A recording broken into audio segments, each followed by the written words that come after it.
beginning was the Word, and the Word was with God, and the Word was God. He was in the beginning with God.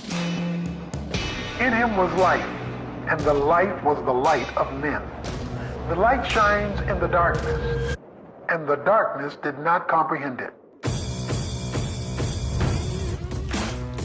What's destroying people's lives today is that they're depending on human wisdom. There are two answers to every question: God's answer and everybody else's. And everybody else is wrong. You see, sometimes we look for glory based on our time, when God wants us to serve based on his time. Sometimes when Jesus tells us to do something, it won't make sense. It makes sense because of who it came from, not necessarily because you understand it. Many people say, well, I believe in God, while they reject Jesus. Can't happen, because the Father and Son are intimately and intricately tied to one another.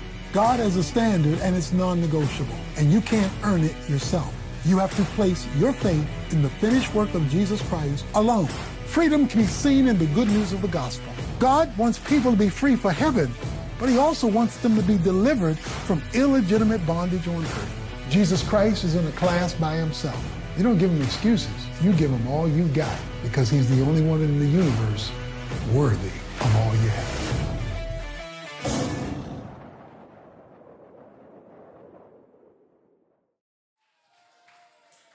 Wow, what wonderful keiki. I'd like to quote one of the leading theologians of our generation, a gentleman by the name of Jason Cosma. Jason said, we at New Hope Kailua have the best looking keiki, don't we? And he said it's because the parents are so good looking. I'd like to say it's actually the grandparents are so the good looking ones. But anyway, so special to have our children celebrate and worship this morning. Well, I can remember that experience. I don't know if you can identify. There's some things in your life where you have a vivid memory. You can look back and you can remember the room you were in. You can remember where you were sitting, where something really dramatic happened. One of those for me happened almost 40 years ago, back in the Jurassic age when I was at graduate school, but I can see it as if it happened yesterday. I can see the desk I was sitting at. I can see the classroom I was in. And here was the shocking thing that happened. It was actually a Hebrews class. It was first year Hebrew. And a classmate came in and he said, Rick, did you hear what happened? I said, what happened? He said, Gordon MacDonald, it's just become public that Gordon MacDonald had an affair with his secretary. It was like, that name may not mean anything to you. Gordon MacDonald was a leading Christian, a major Christian leader on the mainland, had pastored a well-known, very successful church, and had gone on to be the president of a major Christian organization across the United States, the InterVarsity Christian Fellowship. Not only that, Gordon MacDonald had come to our campus just 6 weeks before that news was shared with me, and he had preached all week in chapel. Now, you have to be a leading, renowned kind of Christian leader to be invited to a major seminary to do a week-long series of messages at chapel. And that's exactly, and what was such a shock to me was when Pastor MacDonald preached that week, every day I went home and I was prostrate on my face before the Lord, because the Lord was speaking to me through, I could almost remember today the messages he had from Isaiah chapter 6 and how he ministered the word of God to me. I went home and I was just flat on my face before the Lord. He had a powerful impact on my life. So you can imagine the shock when 6 weeks later it was announced, it had become public, that this major Christian leader had an affair, an adulterous affair with his secretary. Well, Gordon MacDonald's experience, to say the least, is an example of failure, moral failure of a Christian leader.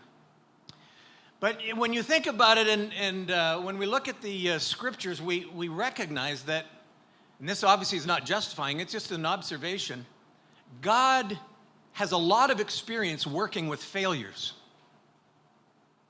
You look throughout the scriptures, So many of the major leaders experienced major moments of failure in their life. Abraham, the father of our faith, the friend of God. You read his life story twice. He actually lied, broke one of God's 10 commandments just to protect himself because of the beauty of his wife. Lied about the identity of his wife just to protect himself. Moses, the major leader that God called to lead his people out of Egypt, out of Egyptian bondage, had murder on his resume. He actually took the life of a man. David, well, his story is well known, right? Israel's greatest king, a man after God's own heart. But he had a couple of significant moments of failure. Adultery, murder, those are not light things. Paul, God's champion of the gospel in the New Testament. But part of what was on his resume was he stood there as an accessory to murder when they murdered an innocent man, Stephen. He stood there and participated with it. So yes, God has a lot of experience working with failures. And let me ask you, have you ever failed in your life? Hopefully not with, one of murder, adultery, those kinds of things. But I wonder if there's something in your life where you look back and wish you had a do-over, where you really feel like you failed. Maybe in a relationship, maybe in a marriage, maybe in a friendship, where you really lost a friendship and you failed in that. Maybe it was parenting. Maybe you look back and say, wow, I really messed up. Maybe it was a financial decision. You just made a really bad financial decision. And you look back and say, boy, did I mess up on that one. Or maybe it was you had a golden opportunity to be a witness for Christ in your actions, in your words, to invite somebody, to have an influence, to tell your story.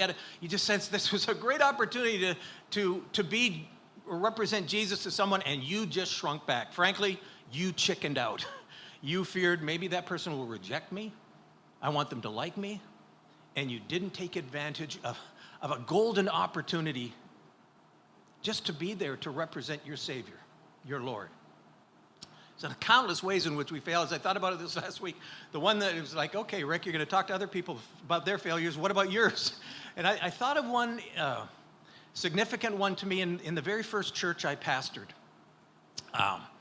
And what happened was it was a church that needed to change. It was a traditional church, and there were some things that needed to change. And I came in. It was my first full-time pastoral experience, and I saw the need for change. And change for what? Change like having a worship team with women on it, and not just men, and guitars and drums, because the church background, it was a very traditional church, and those folks who loved the Lord, but they'd been kind of raised with the idea that if you had drums and guitars, those were instruments of the devil. That was nightclub stuff and immorality. So no, you don't bring electric guitar. That was their background. And I thought, we need to have men and women and instruments. And it wasn't just that, it was like small groups. We can meet in homes that was a total. So, new pastor came in, all these ideas, good things, I believe. I would still stand for those things. But here was my failure. I failed to love the people who were traditional in the church. I'll just use the people. They were in the church because they liked it that way. And I was bringing all sorts of changes, and other people were drawn to that, and the church was growing, and we put up a building, and it wasn't like I intentionally neglected that group of people that liked the church the way it was. I didn't make a decision, I'm going to ignore them or neglect them. I just was so gung-ho with the other people, I wasn't sensitive to them. I failed to love them. So here's what happened. It made a real mess because there's a saying that when conflict goes underground, it poisons the water. So what happened in that church as it was growing and we were doing new things and I was blessed by that, and all of this good stuff was happening. We came back, literally, Martha and I came back from a vacation after our 4th year pastoring that church and discovered by accident, someone accidentally spilled the beans, that a group of those people that didn't like the changes in the church were having private meetings. Now, this is not the way to handle things. They had private meetings, and there was a petition being assembled for people wanting to sign for Pastor Rick's resignation. Imagine that. You know, you're the pastor, you come back, and there's this list being made of people that want to fire you. And then it was like, oh, God, all I did was love, serve you and poor old me, and now they want to fire me. And it led to a very difficult time in the church. My failure was not to love people, not to love and even be sensitive and caring towards those who had different views than I did, even to be in touch with them. And that was a real failure, and it led to a lot of pain in that church. Well, I'm going to ask you to raise your hand if you've ever failed. No, I'm not going to. But if you don't raise your hand, at least in your heart, then I know that you've just committed a failure of lying, because failure is one form of sin. And the scriptures are clear. We've all sinned in one way or another. And I don't know if I've broached it this morning, whether there's some sense of failure. Some of you are maybe too young to have experienced a major one. But life consists for all of us in our fallen humanity of experiencing some level of failure. So I hope you'll identify that this morning. If you can identify and think of something in your life that you regret, if you had a do-over, if you had a chance to do it again, because you failed in whatever you did, in your actions, in your attitudes, in whatever. I have good news for you this morning. It's wonderful always to come to. There's good news. There is hope for failures. There's hope for people like you and me that mess up in life, that make some bad decisions. There is hope because we can have a friend named Peter. I want to introduce you to a friend this morning named Peter. Peter's story is that there is hope for failures. And yes, we celebrate Palm Sunday and the crowds welcoming Jesus and celebration, but that was Sunday. By Friday night, what's happened is those same crowds that welcome Jesus, Hosanna, are shouting, crucify him. And the disciples who came riding in triumph with him, they're abandoning him within 5 days. And yes, Peter, Jesus' best friend, his right-hand guy, Peter's failure. He's denying Jesus. He's denying even knowing Jesus. But there is hope for failures. And so what I wanted to do this morning is to look at 3 reasons why people like you and I, in our failure, can have hope. We want to school from Peter and see there is good reason why there's hope for us in our failures. So let's read together it'll come up on your screen, John 13. Jesus actually predicts, this. He announces Peter's failures ahead of time. He sees it coming, and that's no surprise. Jesus knew exactly what was going down. But we read in John chapter 13, this is the start of it, of Peter's failure. When he was gone, Jesus said, now the Son of Man is glorified. He's facing the cross, and God is glorified in him. If God is glorified in him, God will glorify the Son in himself, and will glorify him at once. My children, I will be with you only a little longer. You will look for me, and just as I told the Jews, so I tell you now, where I am going, you cannot come. He's facing the cross, and he's talking about glorifying God the Father. This is the context in which Peter fails.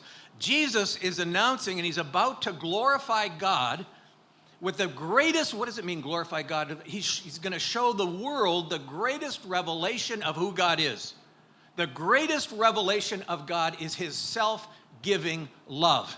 And Christ is going to go to the cross and demonstrate. He's going to reveal to all of humanity, to all of history, how much God loves people. He's going to glorify the Father, and he's going to glorify himself. And in that context, Peter fails. And it's not only that, Jesus is going to bring great glory to the Father, the greatest revelation of who God is. But he also says, take this love, this incredible love that you're going to see, and live it out among yourselves. That's amazing too, because he says this, a new command I give you, love one another as I have loved you. I'm the standard of love. So you must love one another. By this, everyone will know that you are my disciples, my followers, if you love one another. You see the context? He's glorifying God with the fullness of God's love, the richness of God's love, the perfection of God's love, and he says, now you go out there and love each other with this kind of love. And in that context, Peter's going to fall. He's going to do a spiritual face plant. He's going to fall flat on his face. And Jesus predicts it. Simon Peter asked him, Lord, where are you going? Jesus replied, where I am going, you cannot follow, but you will follow later. Peter asked, Lord, why can't I follow you now? And take a look at what Peter says. I will lay down my life for you. Then Jesus answered, will you really lay down your life for me? Very truly I tell you, before the rooster crows, you will disown me 3 times. He predicts Jesus, he announces it. He warns Peter ahead of time. And we need to learn, here's the first reason why you and I can have hope in our failure that we learned from Peter. Here's the first reason. My failure is not inevitable. My failure is not inevitable. Jesus warns Peter of it, and if you look carefully at the events surrounding this, Peter had a decision to make. It wasn't predestined, predetermined he was going to fail. Jesus warns him, but we see a couple of red flags. Peter's going to make his decision. And when crunch time comes and the game's on the line and he has a chance to shine for Jesus, he shoots an air ball. That's for those of you that are watching the Final Four these days. Peter shoots an air ball at crunch time. That's exactly what happens, spiritually speaking. But it didn't have to happen. Peter had choices to make, and one of the things we're doing this morning is we're learning from Peter's mistakes. We can do that. We can learn from the mistakes of others. It's not inevitable that we have to make those errors, those failures ourselves. The scriptures are filled with examples of people who fail, and part of that is, Rick, don't do the same thing. Don't mess up the way that person did. You also know, and I can think of some in my own life, of people that I've known who've made some really bad decisions. We need to learn from them. Don't do what they did. And I thought of this last week when I was in that first pastorate. There's a family in our church had a teenage daughter who was making some bad decisions. The father was really strict, really rigid with her. And I was just watching. I had little boys at the time. But when I saw that level of strictness and rigidity, and she just bounced off of that into final rebellion, I thought, I need to learn that's not if my kids rebel to a certain extent, don't respond the way that man did, with sort of strict authoritarianism. So we can learn from the scriptures. We can learn from Peter. We can learn from other people that our failures are not inevitable. They don't have to happen. Now we can see 2 red flags in Peter's life that are setting him up for failure that we need to learn from, okay? The first one is pride. The first one is pride. The scriptures say throughout the script, pride goes before the fall, right? Peter says to Jesus, I will lay down my life for you. He's filled with overconfidence. He's filled with himself. If you read Mark's gospel, he actually compares himself. Though everybody else digs out, not me, I'm the man, I'm committed. And anytime you start comparing yourself to other people, there's probably a good chance your pride is involved. Peter is overconfident. He's not humble about his own capacity to fail. That's maybe the starting point to failure. Paul says it this way. He says, let him who thinks he stands take heed, lest what? Lest he fall. That if you don't think you can fail in your marriage, or if you don't think you can fail as a pastor, or you don't think you can fail when you're tempted by money, or you don't think you can fail in raising your children, then you need to be humble and realize all of us need to be wary. And so one of the ways to protect ourselves from failure, it's not inevitable, but to walk in humility. To walk in humility, to have a humble sense of who we are and our desperate need for God. And that will be one key thing to protect us. Our failures are not inevitable. There's a second red flag for Peter, and it's this: prayerlessness. Prayerlessness. I'm not going to take the time to read it, but if you've got the notes, what a great reason to have the app, by the way. You can get the notes. But in Mark's account, and you've probably read the story, Jesus goes out on that night, and he calls Peter and James and John to come and pray with him. Just pray 1 hour. And he comes back Not once, not twice, not 3 times, and Peter is snoozing. Peter, at crunch time, Peter is, when Jesus is about to be arrested, about to go on trial, about to be crucified, when it's crunch time, when Peter should be praying, he's snoozing. And that sense of prayerlessness, if he would have been praying, because what does prayer do? Prayer draws you close to God. And if he would have been praying, it would have protected him from making some very bad decisions. So we need to learn from those red flags. We need to walk in humility. We need to be devoted to prayer. And again, the scriptures are there. That's one of the great hopes for people like you and I that are capable of failure. Our failure is not inevitable. It's not inevitable. We can be protected from that. We'll be protected when we walk in humility, when we walk in prayer, when we are devoted to prayer. There's a second thing that we learn from Peter about why we can have hope. Why we can have hope in our failures. And that's this. Our failures are not final. They're not inevitable, and they're not final. Now, sometimes we get fooled into thinking that, oh, I've blown it so badly, God could never use me. I've made such a mess of things that, there's no future for me with God. I'm out of the game. I'm disqualified. And can I just assure you that that your failures are never final. He's the God of all grace. And we see this with Peter because Peter, 3 times he's going to deny. And I should read that part of the passage because Jesus predicts it and then it actually happens in all of the Gospels record it, but let me just read you John's version.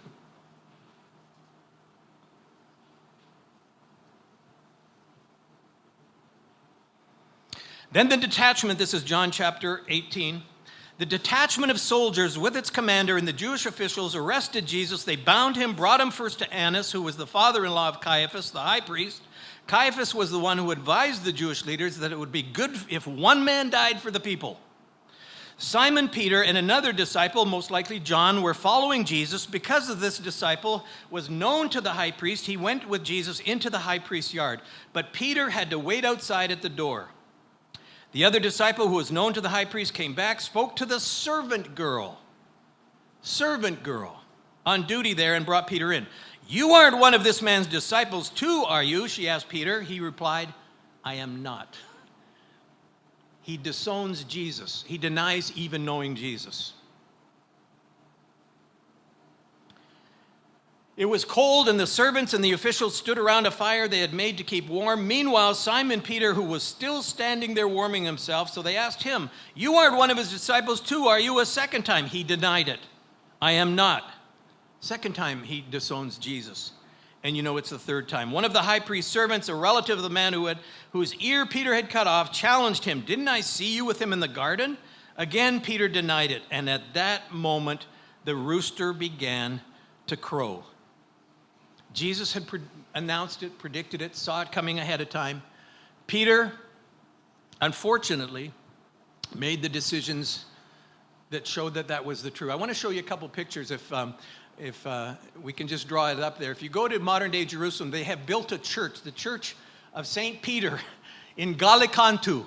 That's a picture of the church on one side to commemorate that place where Peter failed. How'd you like to have a church built over your failure? That's basically what it is. But the statue is remarkable. The statue in the courtyard has a statue of a Roman soldier and the servant girl and Peter and what's up on top of the pillar? That's because the Filipino church meets it. I'm just kidding. It's to commemorate that. It's to commemorate that denial of Jesus, right? 3 times before the rooster crowed, and the rooster is right there to announce the world Peter's failure. Now, what's the second thing that we need to learn that gives us hope? It's the fact that our failure is not final. Peter failed. He He should have been walking in prayerfulness. He should have been walking in humility. He wasn't. He was filled with himself and his overconfidence, his pride. And yes, he denied Jesus 3 times. But it wasn't over. The game wasn't over. Jesus went to the cross, died on the cross for the sins of the world, including Peter's failure, rose from the dead, and we read in John chapter 21, this is the beautiful thing, Peter's failure is not final. Jesus restores Peter after his failure. And so your failure and my failure is never final because of the love and the power of Jesus Christ in our lives and his resurrection from the dead. So we read about it in John chapter 21, that Jesus appears to Peter and restores him. And this is a chapter that's filled with lessons about failure. So let me just point a couple of them out as we go quickly. But the first thing is when we fail, we have to have our vision renewed. Okay, we jump into John chapter 21. Peter has failed. He's felt guilt. He's felt shame. But he goes back to his old ways. Now, his gifts haven't gone away. His gifts have not been removed. He's still a leader, we'll see. But he goes back to his old life, and Jesus does a miracle to restore him. This is fascinating. Remember when he called Peter and the disciples? He did a miracle of the abundance of fish and called them to follow him. Now he's restoring Peter, and he does another miracle with abundance of fish. One at the beginning, one when Peter needed to be restored. And Peter needed to have his vision renewed because the whole point was he was called not to be a fisher of fish, but to be a fisher of absolutely. And Jesus had to restore that vision because Peter went back to his old ways. Look at this. He says, afterwards, this is John chapter 21, Jesus appeared again to his disciples by the Sea of Galilee. It happened this way. Simon Peter, Thomas, also known as Didymus, Nathanael from Cana in Galilee, the sons of Zebedee, 2 other disciples were together. What does Peter say? Peter acts like a leader. He's decisive. He makes a decision. I'm going out to fish, but that was his old life. Now, nothing wrong with going fishing, but there's more going on here. He's just sort of slipping back into his modus operandi. But he's a leader, and the others say, hey, Peter's going fishing. Let's go with him. That's what people do. They follow leaders. Peter's gifts didn't go away in his failure, but he needed to have his vision renewed, and Jesus does that. Simon Peter told them, and they said, we'll go with you. So they went out, got into the boat, but that night they caught nothing.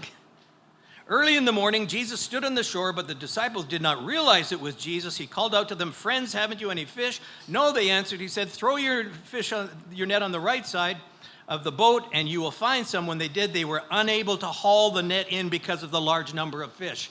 There's the miracle, Jesus. He's renewing them. Remember when I called you to be my disciple? Remember when I called you to be a fisher of men? Here I'm going to do another just to remind you of what I'm calling you to. And it's not to be a fisher of fish, it's to be a fisher of men. And I don't know if you identify that, but very often when we fail, we need our vision renewed. What is it that God has called me to do? We get discouraged, we get deflated, and we need a new vision of what God has called us to, what he wants to do in our lives. There's a second thing here. I must rush to my forgiving Jesus. We need to have our vision renewed of his calling in our lives. We need to rush to our forgiving Lord. Do you realize the depths of Jesus' love and grace and forgiveness? Peter had an inclination towards that, because look at what happened. The disciple whom Jesus loved said to Peter, that John says to Peter, it's the Lord who's standing on the beach. As soon as Simon Peter heard him say this, it's the Lord, what did he do? He wrapped his outer garment around him. He'd been fishing in his board shorts. So he puts his clothes on and he jumps into the water. And he jumped into the water. He's rushing to be the first to Jesus, to get to Jesus ahead of the boat. That's amazing for a person. What do you and I do when we fail? We tend to retract. We tend to withdraw. We tend to feel shame and guilt and don't want to be around other people and certainly don't want to rush to Jesus. Peter says, no, in your failure, rush headlong to Jesus. And he knew Jesus was going to receive him, forgive him, restore him, because he knew the heart of Jesus. And that's a crucial thing for failures like us. In your failure, don't retreat, don't disengage, rush to Jesus, and you will find grace and love and forgiveness and restoration. That's exactly what happens with Peter. And so Peter jumps out of the boat. He gets to Jesus first. He knew the gracious, forgiving love. When we're failed, when we tend to withdraw, rush towards Jesus, engage his love, his grace. I must rush to my forgiving Lord. There's a third thing that we can learn from Peter, and it's this. I must renew my fellowship with Jesus, my relationship with Jesus. That's part of this. This is, to me, an amazing text because we read that Jesus reaches out and, catch this, he seeks fellowship with failures. Jesus, in his loving mercy and grace, he takes the initiative. Look at verse 10. Jesus said to them, to the disciples, "Bring some of the fish you have just caught." So Simon Peter climbed back into the boat, dragged the net ashore. It was full of large fish. Jesus said, okay, let the minnows get away for the next miracle. I don't know. Just the large fish, and he even names them, 153. But even with so many, the net was not torn. Jesus said to them, "Come and have breakfast." He's inviting the disciples to a meal of fellowship. None of the disciples dared ask him, "Who are you?" They knew it was the Lord. Jesus came, he took the bread and gave it to them and did the same with the fish. This was now the third time Jesus appeared to his disciples. What's going on? What does Jesus do with failures? He invites them to breakfast. He invites them to breakfast. Now, if it was New Hope, he says, "Come and eat breakfast. Smell the aroma of the roasting fish." If it was New Hope Kailua, it would be, "Smell the aroma of the steak and eggs at the men's breakfast." And I got to say, women, we always commend you, and we should, rightfully so, for all the women's events. But at the men's event, we had steak and eggs. We had steak and eggs. Jesus would say, "Come smell breakfast. Break bread with me. Let's eat together." This is a fellowship meal. That's amazing. Jesus is, when we tend to feel like we're a failure and want to retreat and disengage, Jesus is saying, engage that relationship with me. Come and have fellowship. Let's have a meal together. Let's celebrate together even. And yes, he's going to restore Peter. He's not going to disregard the issue. He's not going to ignore it. And that's the other lesson. I must renew my fellowship with Jesus. I must respond to his desire to have fellowship with a failure. Don't let you hold that back. Finally, in this section, I must be restored to my ministry. And yes, Jesus goes ahead and addresses the issue in love to restore. And if you look carefully, he not only restores Peter to his relationship with Jesus, he restores Peter to his ministry. Let's look what happens. When they had finished eating, Jesus said to Simon Peter, "Simon, son of John, do you love me more than these?" And Peter says, "Yes, Lord. You know that I love you. Even though I failed you, you know my heart of love for you." Jesus says, "Feed my lambs." Feed his flock. Second time, "Simon, son of John, do you love me?" He answered, "Yes, Lord, you know that I love you." Jesus said, "Take care of my sheep." Care for my sheep. Love my people. Third time he said to him, "Simon, son of John, do you love me?" Peter was hurt this time because Jesus asked him the third time, "Do you love me?" He said, "Lord, you know all things. You know that I love you." Jesus said, "Feed my sheep. Take care of my people." He says, "Very truly I tell you, when you were younger, you dressed yourself, went where you wanted, but when you are old, you will stretch out your hands. Someone else will dress you and lead you where you do not want to go." He's talking about the way that Peter would give his life, be crucified upside down. Jesus said this to indicate the kind of death by which Peter would glorify God. Then he said to him, "Follow me." Follow me. He said that at the very beginning. Engage your relationship with me. It's a personal relationship. It's not a religion. It's not a set of ethical things. It's a follow me. At the heart of it is he's restoring Peter to his relationship. He's restoring him to his ministry. Feed my people. Love my people. Now, why 3 times? Well, obviously, Peter had denied 3 times. And yes, Jesus was saying, this was no light matter, Peter. He's speaking the truth in love. He's reminding him 3 times he had messed up. But with that accountability and with that showing Peter and the disciples how serious that issue was, 3 times he forgives him too. 3 times he says to Peter, "Yes, what you did was serious, but yes, I forgive you, I forgive you, I forgive you, I'm restoring you, I'm restoring you." So it's both affirming for Peter the significance of his actions, but it's also affirming for Peter the depth of forgiveness, the depth of his love.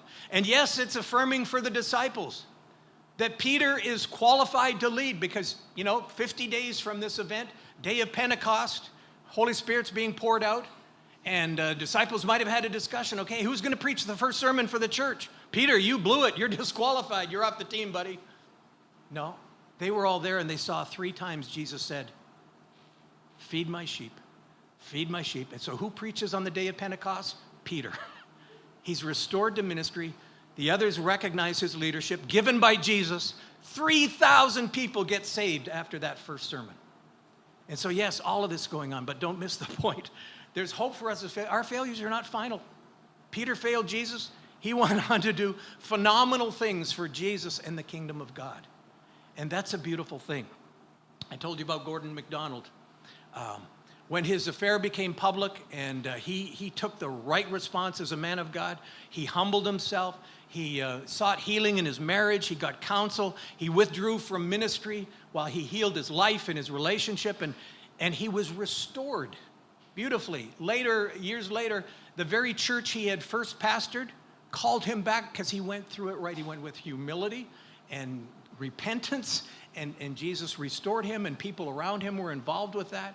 He submitted to them, and he was restored to ministry. He's one of the success stories of that happening, because that's what Jesus does with failures.